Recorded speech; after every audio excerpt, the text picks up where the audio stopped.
The CBS Radio Mystery Theater presents...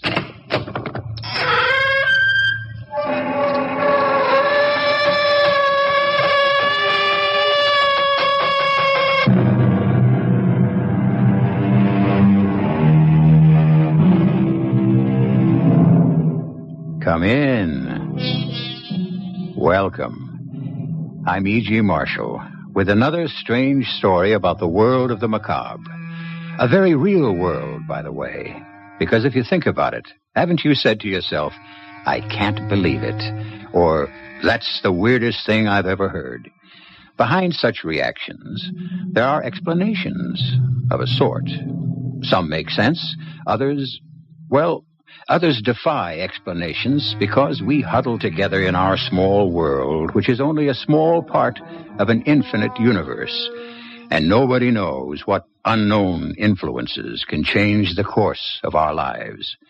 For Joy O'Hara, it began not with an unknown influence, but with a policeman.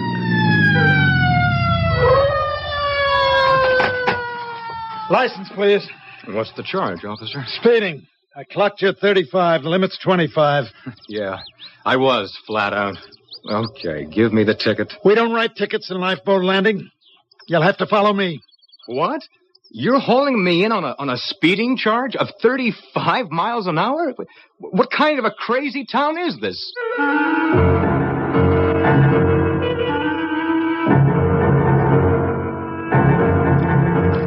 Our mystery drama, The Three Elders of Lifeboat Landing, was written especially for the Mystery Theater by Roy Winsor and stars Mason Adams. I'll be back shortly with Act One.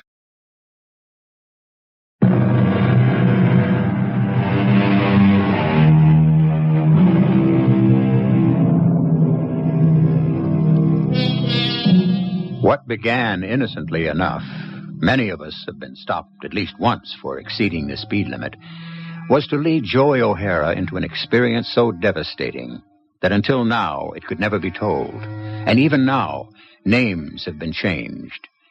The origin of the experience was at a lunch between Joy's brother, Phil O'Hara, and his client, Ross Randall. I'm glad it's over with and that we won. You saved me from a whopping fine and maybe even a jail sentence. You're a very good lawyer, Phil. Thank you. Tax cases are tricky. Well, I assure you, Phil, my accountant and I were certain those entertainment charges were deductible. Now, I'll tell you what I'd like to do.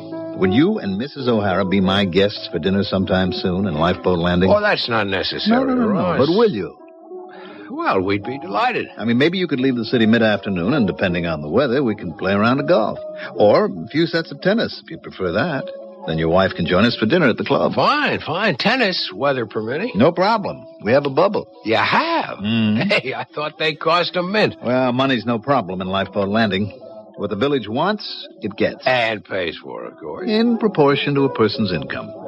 Lifeboat Landing is ideal, Phil. I know you'll enjoy seeing it. Well, I look forward to it. Carol and I, we have 2 small children, and we've been thinking about moving out of the city. School's expensive, and we think we'd like to have them grow up in one of the suburbs. Well, Lifeboat Landing is not exactly a suburb, Phil. We're a village of 4,000 in southeastern Long Island. Actually, it's more rural than suburban. Beautiful homes, clean air, no crime. Really? No crime? None. Now, if you and Mrs. O'Hara have any interest in moving out our way, I don't think there'd be any problem. Just bring the money to the real estate agent. Not quite. First, you have to be approved by the 3 elders. Oh, like being okayed by a private club? Well, kind of yes and no. It's an integrated village, but the 3 elders... Who are? Overseers, if you will. They decide if a family is suitable for us and we for them. Only then is a family allowed to buy property in Lifeboat Landing. Well, isn't that discrimination? We refer to it as selection. I see. And what happens if one of the 4,000 strays from the beaten path? It's not a beaten path, Phil. It's an organized, disciplined, and worry-free way of life. Yeah, but what if someone gets out of line? Then what? The 3 elders get him back on line, or he leaves.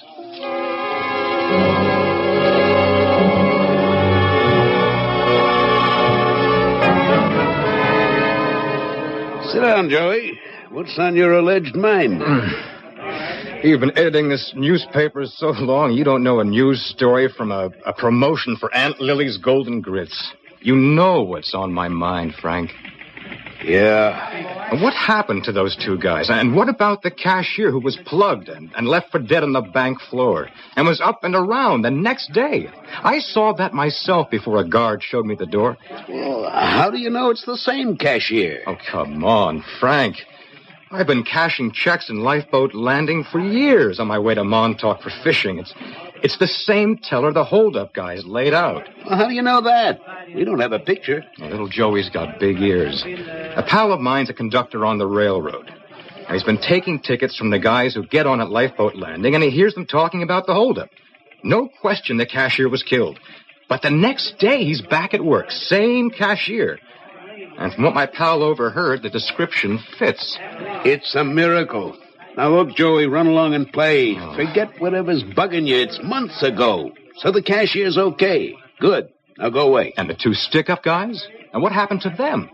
They were caught by the police of Lifeboat Landing, but where are they? Well, who cares? Jailed, probably, or sent upstate? But they haven't been. Since they pulled the stick-up, they've never been heard of. And that doesn't grab you?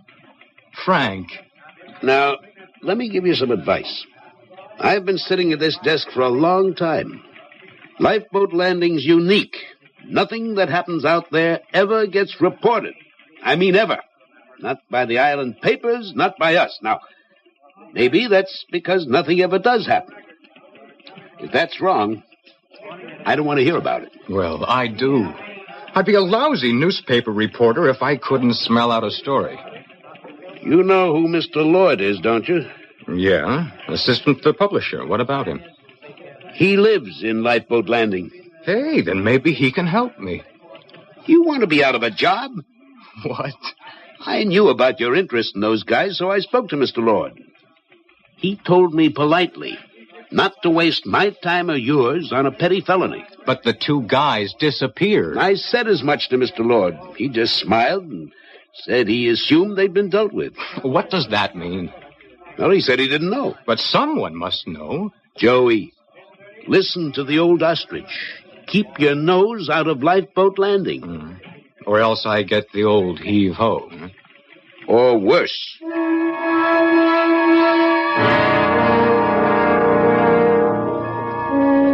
Let me help you, darling. Good, thank you. Oh, what a lovely room. Yeah, this is the grill. The main dining room is upstairs. Nice, isn't it? What are those cages out there? They're platform tennis courts. The pool is just beyond them, and the golf course winds around it along the shoreline. Hey, it's beautiful. You saw the tennis bubble as we drove in. Very impressive. This place must cost an arm and a leg. Would you believe $500 a year for everything except food and drink? It can't be. Yeah, Ross Randall told me. He ought to know. And the food is excellent. I had a late lunch here with him. I've never tasted better scallops. Is he joining us? Yeah, any minute. He stayed on in the sauna. He's having a rub down. I showered and I came up to look around. Yeah, you are right, Carol. It is impressive. Are we staying here or are we having dinner at Mr. Randall's house? I don't know why. Well, if we're serious about moving out of the city, I'd like to see the inside of one of these elegant homes. I didn't see anything we could afford. I wandered around a bit, and this village is one estate after another. The houses must cost a fortune, so you can imagine what's inside of them. Yeah, I'm glad we had a chance to see the place. You told Mr. Randall we've been thinking of moving out of the city. Yeah. And he's pushing Lifeboat Landing. He's not pushing it, Carol. You move here by invitation. I don't like the idea of someone passing judgment on whether or not we're good enough for a place like this. Judgments are passed every day by each of us, darling. Don't sound like a lawyer. You know what I mean. Why can't we live where we please? We can, but not in Lifeboat Landing unless the three elders say we can. Phil, that's not democratic. I agree. It's autocratic. But can you put down these benefits? How did this place come about? Do you know? Well, we'll ask Randall. He could... wait a minute. Here he I'm comes. so very glad you could join us for dinner, Mrs. O'Hara. Thank you. You have a beautiful club, Mr. Randall. And the village, it's like a picture postcard. So you did have a chance to drive around. Well, just for a half hour. But I'm as impressed with the village as Phil is with your club. Are the dues really only $500 a year? Why should they be more? That amount is adequate to meet our costs. There are 1,000 families here, about 4,000 persons. Every family belongs to the club. 500,000 is more than enough to meet our bills. How did all this come about? I was asking Phil. Well, many years ago, this was just another potato farming area. Uh-huh. But about 35 years ago, a few men decided to buy the acreage and found a village of carefully screened families whose frustrations were common to all. Yeah, the interdependent community. You said it was something like that, I think. That's right. Color, race, religion meant nothing. We wanted families that believed in honesty, the work ethic, high cultural standards, and who abhorred waste, ugliness, and crime. Now, if in the judgment of the three elders a family qualified for residence here, they could make it possible. By saying, okay, you may buy the house? Oh, much more than that. We would make certain that you could buy the house at a price you could afford. I'd be in debt for life. No. Only a debt to the community. Now, you're a lawyer, Phil. If you bought a house in Lifeboat Landing for a pittance, your debt to the community would be as a lawyer. At any time, you might be called on to prosecute or defend for us at no fee to you.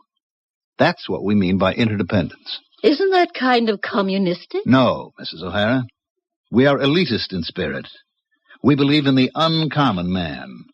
Lifeboat Landing is a tribute to him. What if a family is allowed to move here and doesn't like it, Ross? What happens then? He leaves. And what about his house?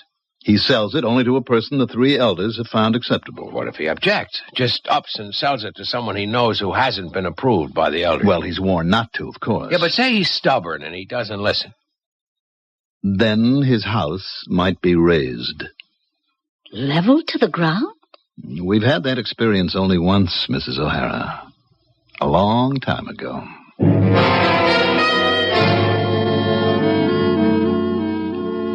Well, Ross? We could use another lawyer, Fritz. He seemed all right. He helped me wriggle out of that tax evasion suit. He's tractable. I don't know about the wife. Neither do I. Handsome woman, quite intelligent, but her mind's still filled with cliches. It would take time to get her to accept our kind of ordered society. I don't understand minds like that. Here we offer everything, literally everything, but the Mrs. O'Haras of the world treasure more than anything the right to defy, to act independently. Well, she might come to see that in time. The system works. Oh, which reminds me, Ross, Mr. Lord spoke to me about one of his reporters who is interested in those two hoodlums who held up the bank and shot the cashier. Oh? That's all been disposed of, hasn't it? It was at the time. You did a miraculous job, Fritz, in saving his life. I won't ask you how you got him back on his feet the next day, but I marvel at your skill. Thank you. Who's the reporter who might come snooping around? Joey O'Hara, your Phil O'Hara's brother. Oh, I see. That's too bad. Well, we'll be on the alert for him. Yes, he could be an embarrassment. So, you and I have doubts, yes? Yes. Let's have Larson show the O'Haras some houses, and then we'll meet and hear his opinion. Phil's all right, but I'm not sure about his wife. And the reporter brother, if he becomes persistent, you'll know what to do.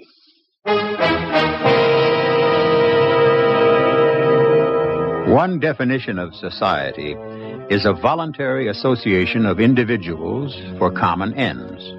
Chemists get together and presumably talk chemistry. Nothing wrong with that.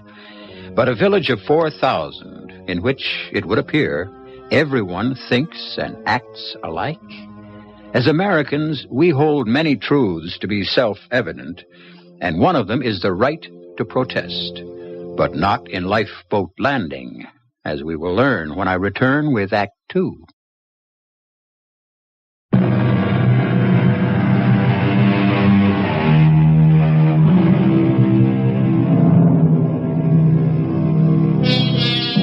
As a nation, we are protesters. Protest to Americans is second nature.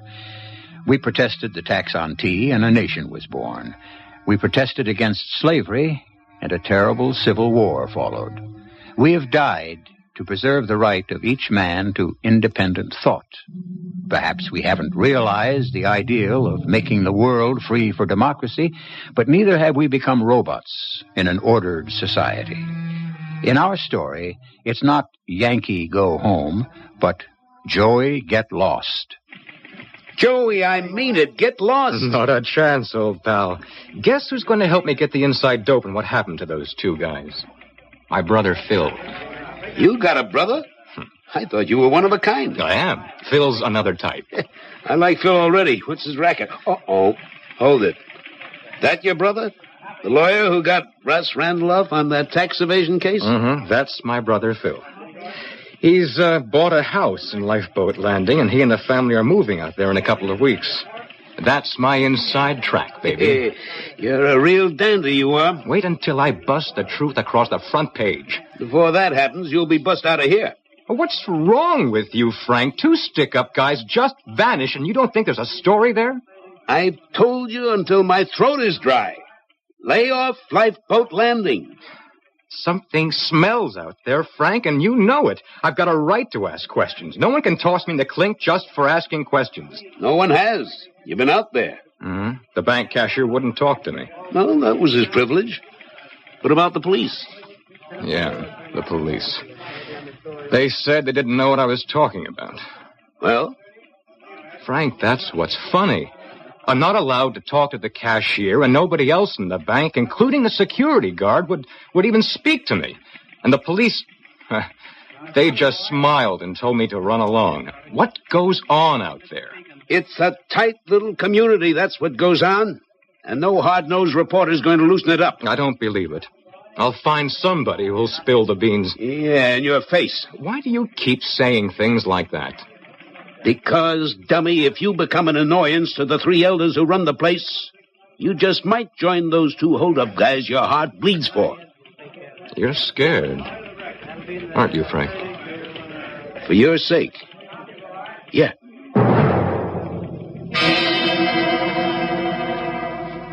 Thank you, officer. That will be all. Yes, sir. Good night, gentlemen. You run a pretty high-handed community. Yes, Mr. O'Hara. We do. I go over the speed limit by 10 miles an hour. But you did go over the limit. Isn't that so? Get it over with. How much? Well, there's no fine.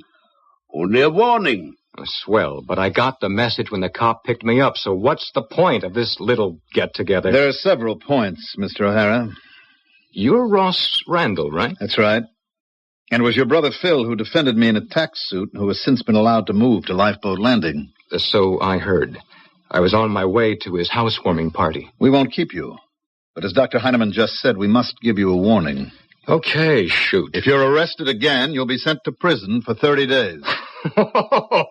In your hat? No. In our jail. You couldn't get away with that. That is not worth commenting on, Mr. O'Hara. As Mr. Randall has said, you will be jailed for 30 days. Then I'd sue you in every court in the land. What kind of garbage are you trying to hand out? Another warning is this. Your brother and his family are now members of this community. For his sake, I hope you won't become an embarrassment to them. You mean an embarrassment like asking what happened in that bank robbery and to the two stick-up guys who disappeared? I'm a newspaper man. There's a story there, and I'm going to dig it out. Or fish it out, if you get what I mean. I have no idea what you're talking about. And I don't suppose you have either, Mr. Randall. Mr. O'Hara, this is a civilized village. We don't have crime here. If crime enters our community, we deal with it quickly and discreetly. That's why you've been brought before us. Don't break our laws. We obey them, and visitors must. And for your own sake, stop your search for those imaginary hoodlums. All right, you're free to go.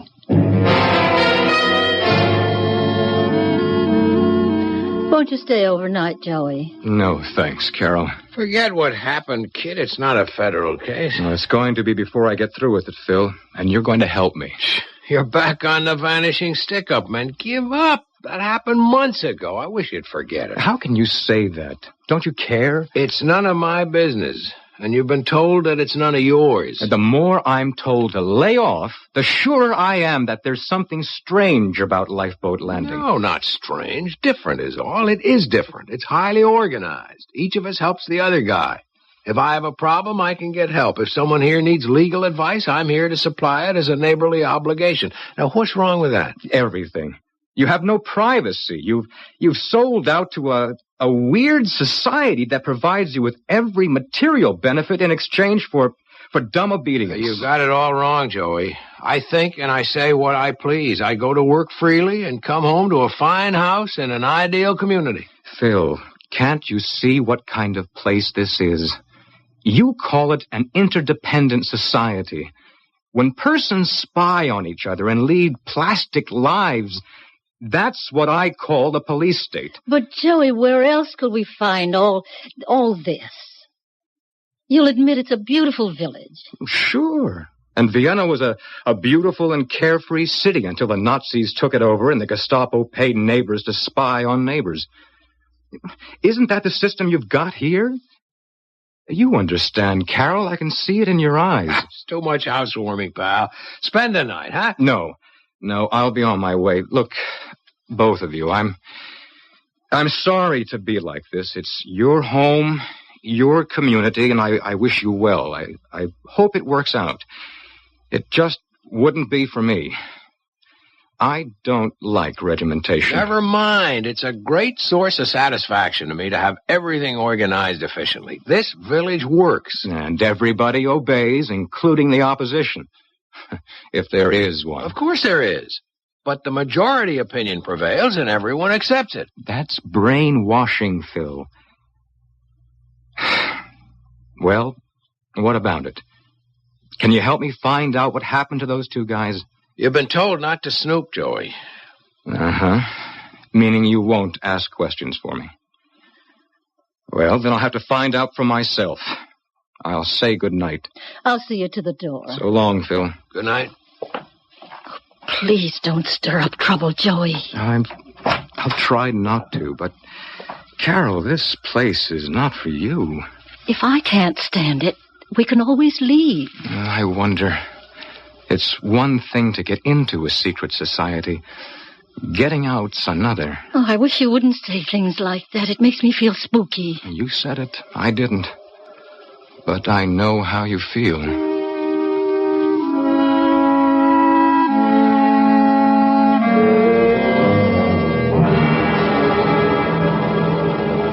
I thought you were entitled to know, Phil. Thanks, Ross. I appreciate it. I said pretty much the same things to my brother last night. He's a flag waver, you know. So I'm told. But, Phil, we just can't have him prying into the affairs of Lifeboat Landing. For our common good, the elders simply won't permit it. I know, and I agree. Now, we have no crime because our justice is swift and severe. That's the only deterrent to crime, Phil. Now, we're not cruel, but we are absolute. We've had thieves, and they've been banished. What makes justice work in Lifeboat Landing is common consent. Once the elders, after consultation with the police and the judge, have made a decision, all 4,000 of us accept it. Right. Now, for some reason, your brother has found a cause célèbre in the bank holdup, and he's determined to find out what happened to the gunman. I've told him he's been warned off. He asked me to help. I told him it's none of my business. Quite right. And I don't propose to explain what happened, but the disappearance of the men will have a salutary effect. Others will think twice before they try a stick-up in Lifeboat Landing. Right. You do like our way of life, Phil. And, Mrs. O'Hara and the children? Oh, very much, certainly. I ask because some of the ladies had tea with your wife the other day and sensed a vague reluctance on her part to participate wholeheartedly in their plans for next season's plays for our community center. Yeah, I heard. The center tries to present plays both classic and modern that are pure entertainment. Now, your wife suggested that we produce at least one protest play. Its subject was racial violence. And the language in it, frankly, is repugnant to anyone who isn't an animal. I know what you mean. Carol's always been a little liberal. Well, the center exists to entertain, not to foment trouble. I'll talk it over with her, Ross. Good. Oh, and Phil. Yeah? Speak to your brother. Our warning to him was not a gesture. He's become an irritant. And if he aggravates the situation, the warning will have to be acted upon. That's how it is. Yeah, I understand.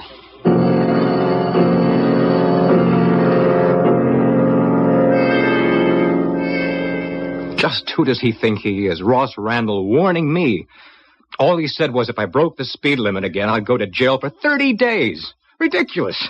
I'd have a lawyer spring me in half an hour. He wasn't talking about you being arrested for speeding. You're worried about me snooping into what happened to those two hold-up men, right? Joey, why don't you drop that? Not on your life, But what Carol. do they mean to you? They were just a couple of bums who got caught robbing a bank. And vanished. So what? So everything.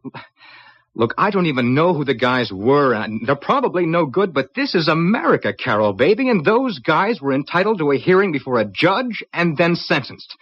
They just can't be rubbed out. That happens in a police state, but not here. Can't you see that? I give up. It's your neck, Joey. I'm not afraid of Ross Randall. He's not going to feed me to the sharks the way he did with those two hold-up punks. You sure jumped to conclusions. But where did they go? Whatever happened to them, Randall doesn't care to tell me. When the three elders reach a decision, others act on it. There are 4,000 of us here, Joey. Us? You're one of them now, Phil? Yes, my law practice in the city has increased by half since we moved to Lifeboat Landing. We love our house, the schools are good, the village is kept beautifully, the club is marvelous, and our neighbors are congenial. What more could I want? Freedom. Freedom to think and to act as you please. We have all the freedom we need. Oh, come on, both of you. Let's not get nasty. Joey, we're here. We now belong to Lifeboat Landing. You don't like it? That's okay. But please, let's not have any more quarrels. And listen to what Phil's been trying to pound into your head. The warning. We'll see you in town, Joey, not out here. Okay. You still don't see why, do you? I'm not that dumb. They've got me marked. I don't know that. But you sense it. Well, that's okay. It's not going to stop me. I'm going to expose Lifeboat Landing for what it is, a fascist commune. At least I'm going to try, even though I might end up in the briny.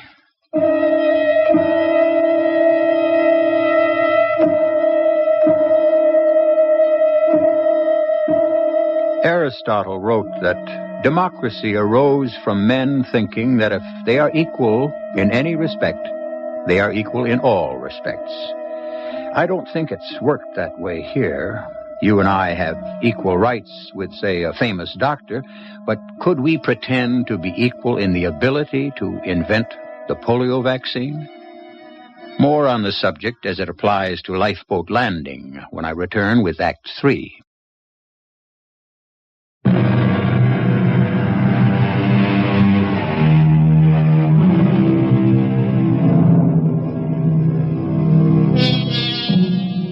From what I've gathered so far, Lifeboat Landing on the southeastern shore of Long Island is the ideal community.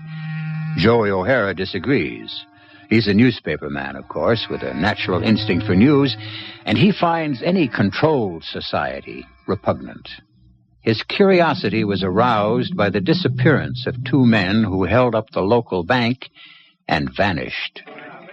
That's just what it is, Frank. So are some of the private clubs around town. What's wrong with that? Guys from the same college, band together, other guys who like boats, beer-drinking guys, they're all over town. But they don't decide flatly what taxes you're going to pay or what happens to a guy who holds up a liquor store. Okay. You got something up your sleeve. What is it? Take a look at this. There's a picture of some German soldier in a fatigue jacket. So? It's Dr. Fritz Heinemann. Who's he? Some small fry ex-Nazi? That's right. Well, there's lots of them still drifting around. This guy drifted to Lifeboat Landing. So what? Is he on the wanted list? No. He came here from South America and took out citizenship papers in 1950. So what about him? He's one of the three elders of the village. Oh? Heinemann's the kind of guy who'd still be indoctrinated with law and order and obedience and a system of informers. Just what Lifeboat Landing has plenty Heinemann of. So is an ex-Nazi. So what? So he and the other two elders, Ross Randall and some guy named Larson, rule, absolutely. That's why there's no crime. Somebody drifts into Lifeboat Landing and commits a crime he's never heard of again. You're two stick-up men? They got it, Frank. It's easy to cover up 2 murders if 4,000 persons want it covered up. And what I want to do, Frank, is to begin to write a series of articles about the place. No good. You said nobody out there is willing to talk. What you think is one thing. But unless you got facts, we'd be inviting a libel suit. The paper can't print a story without possessing hard facts. You haven't got any. Oh, sure, you know about Himan, and you got a bug in your ear about the 2 hoods. But what have you got, really? Nothing. I've got more than that. Look, if the 3 elders weren't worried about an investigation, would they warn my brother that I could get hit? Would your brother testify that you'd been threatened? I don't know. I do. From what you've told me about him since he moved out there, your brother wouldn't talk. He's my brother. He's also a guy who'd probably like to stay alive.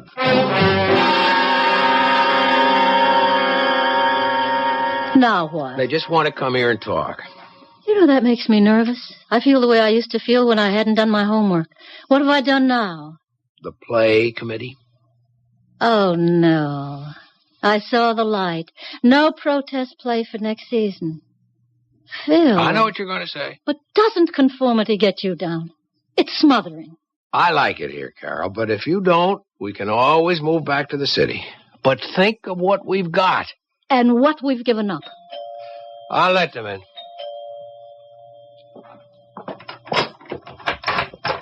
Hello, Ross. Hello, Fritz. Come on in. Thank you. We won't be 5 minutes, Phil. Good evening, Mrs. O'Hara. Hello, Dr. Heinemann. Ross, please sit down. Shall I stay, or please, do you want me? Please. What we have to say is for both of you. Sit down, Fritz. Phil, we think we've made a mistake. I really made the mistake, but the elders act together. We share credit and errors. A mistake? Ross and I met with Mr. Larson, the 3rd elder, and we have concluded reluctantly that Lifeboat Landing is not quite right for your family. I'm sorry to hear that. We like it here very much. Yes, I think you do, Phil.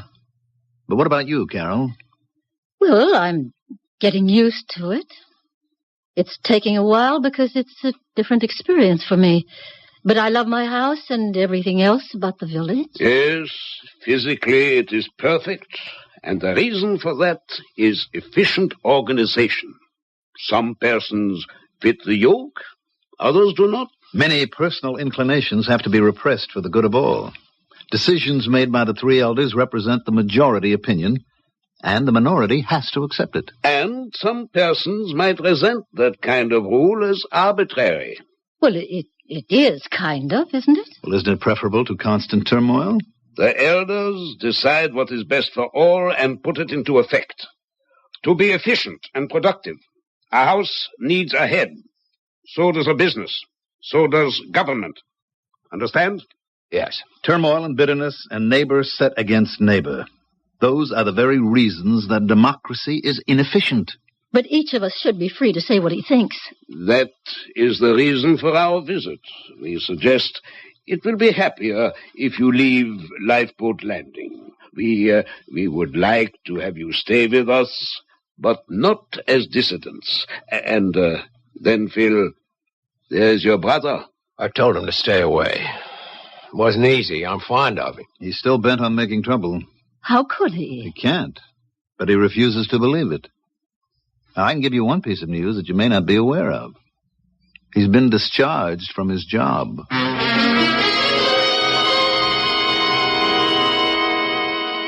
You won't give up, will you, Ross? Well, I do like him, Fritz.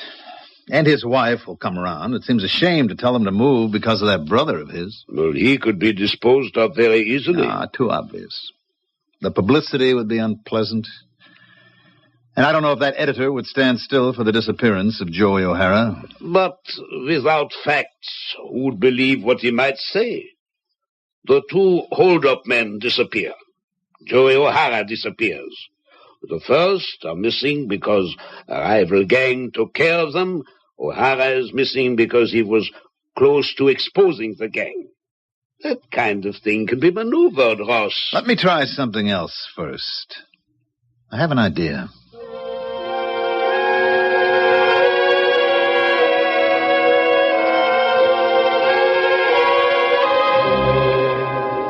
You sure it's okay for you to be seen with me, Brother Phil? Come off it. I mean it. You keep on associating with the headhunter, they'll kick you out of Lifeboat Landing. They're going to. No. Oh, that's the best news I've heard in days. No kidding. When did this happen? Last night, after Heineman and Randall suggested we might be happier if we moved out, they told me that you'd been fired. I tried to get you. I was afloat. Me and my editor, my pal Frank. I got him home and fell asleep in his living room. Sorry about your job. The editor warned you. Yeah, I know. Not his fault. The word came down from Mr. Lord. He's from Lifeboat Landing, you know. Well, I'm not sorry you're coming back to the city, Phil. That place bugs Carol. Oh, it's not definite. I suppose I'm the reason they want you out. It's mostly you, yes. Well, I should be sorry, but I'm not. Heineman is a former Nazi. He settled in Lifeboat Landing and built a model brainwashed village. It works like a perfect clock. Great if you're a clock, you get wound up and just tick away. Heineman, a former Nazi? That's right. Oh, he's an American citizen now, but he's put together a perfect model of a town occupied by the Wehrmacht. Everybody's smiling on the outside, spying on their neighbors, scared stiff on the inside, because if you step out of line, the three elders will get you. That's not quite true, Joey. Before they take an important position, they poll the heads of each of the families. Mm-hmm. And you're going to disagree with what the elders recommend? Not on your life. Another thing about Heineman, he's also some kind of faith healer. What does that mean? I've heard that he can effect some remarkable cures. He's an internist, but he also dabbles on the side in faith healing. The reason I got interested was that bank cashier. He was left for dead. The next day, he's up and around, good as new. I don't believe it. The faith healing, I mean. The guy probably was just nicked. I believe it. I'd believe anything about Heineman and those other two. Are you all right for money, Joey? Sure. I'm rolling at about $140. If you need any. Thanks. And what now? Now I've got another surprise for you. I'm having cocktails at 6 with Heineman and Randall at your community club in lovely Lifeboat Landing. Oh, come on. What for? Persistence pays off. They're going to tell me all about the two hold-up guys who floated away into space.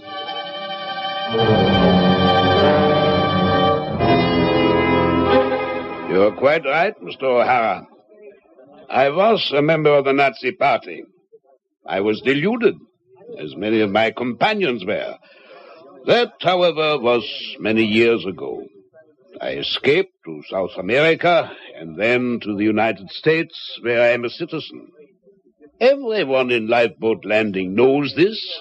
Why is the fact so interesting to you? Because the government of Lifeboat Landing reflects an alien philosophy, your deluded philosophy of absolute rule. All of us here believe in a democracy controlled by the three elders who enforce the majority rule. So two guys stick up your bank and the majority approves, rubbing them out. Exactly. You admit you had them disappear? Yes. Without trial and without a defense? That's right. That's murder. It is self-preservation. Fear is our weapon, and all of us believe in it. And you place yourself above our accepted concept of law. We invited you here to demonstrate how justice works in our village. You were warned about speeding. Oh, don't tell me I'm going to be punished for throwing a cigarette in the street. You're not going to be punished at all. But you are about to be rendered ineffective in your attempt to expose us for our way of life, which includes, when it's necessary, the act of extermination. Oh, you're giving me a mighty juicy story, Mr. Randall. And you may feel free to write it if you want your niece, then your nephew, then Mrs. O'Hara, and then your brother to drop out of sight forever. You'd murder them? Drop your investigations, or that's exactly what will happen. Oh, they're getting out of this sick place. No, they are going to remain. We had thought of telling them to leave and then of dealing with you. This way will be less troublesome. With you alive, no one will believe your story. I'll notify every law enforcement agency in the country. And who would believe you? Your niece is drowned at the beach. Your nephew? Well, why go on? You do that? Oh, yes. That's fiendish. We like our way of life, and no one will be allowed to interfere with it. All right, now you're free to go. We've warned you, and I assure you we can act. I'll get my brother and his family out of here tonight. Feel free to. But will your brother and his wife believe you? And even if they do, who would print your story? You have no facts. You're helpless, Mr. O'Hara. You dirty, Good night, stinking... Mr. O'Hara. Have a nice drive back to the city.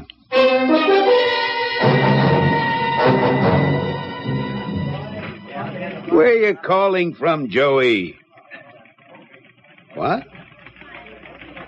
You say they'd knock off your family one by one? Joey, are you sober? All right. Save the language. Huh? Yeah. I'll do better than that. I'll have the state police escort Phil and his family back to New York. And I'll bust the story all over tomorrow morning's paper. Yeah, it may cost me my job, but I'd be a real jerk not to save 4 lives. Make that 5. Well, they get you too, Joey. Okay, pal. Hang up and hide out. I'll take over.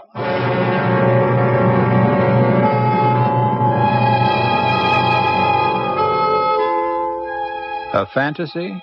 Of course. It really can't happen here. But back in 1935, Sinclair Lewis thought it could. And it was he who anticipated the monstrous war fomented by a madman who wanted to impose a rigid order on Europe and then on the rest of the civilized world. He failed, just as tyranny failed in the strange village of Lifeboat Landing. I will return shortly.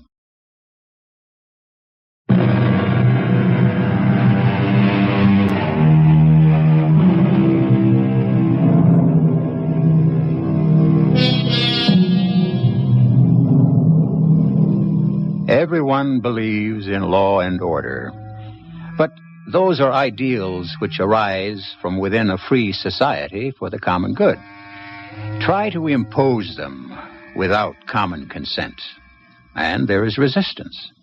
The alternative is a police state, which is just what Joey O'Hara finally managed to expose. Our cast included Mason Adams, Ann Sheppard, Mandel Kramer, Robert Phelps, and Guy Sorel. The entire production was under the direction of Himan Brown. And now, a preview of our next tale. What is all this? Family squabbles? I can learn to get along with Simone. I don't want you to, Peter. I don't want to share you with her. She'll leave the company. I know it, Mario. I swear it. You have honor, Francesca. I take your word. So, a kiss for the bride-to-be, a handshake for the groom-to-be. You have a hand of iron, Peter. The impresario blesses you. Go, be married. Oh, Mario, ciao. Arrivederci. We must find. Bye. Simone, can you hear me?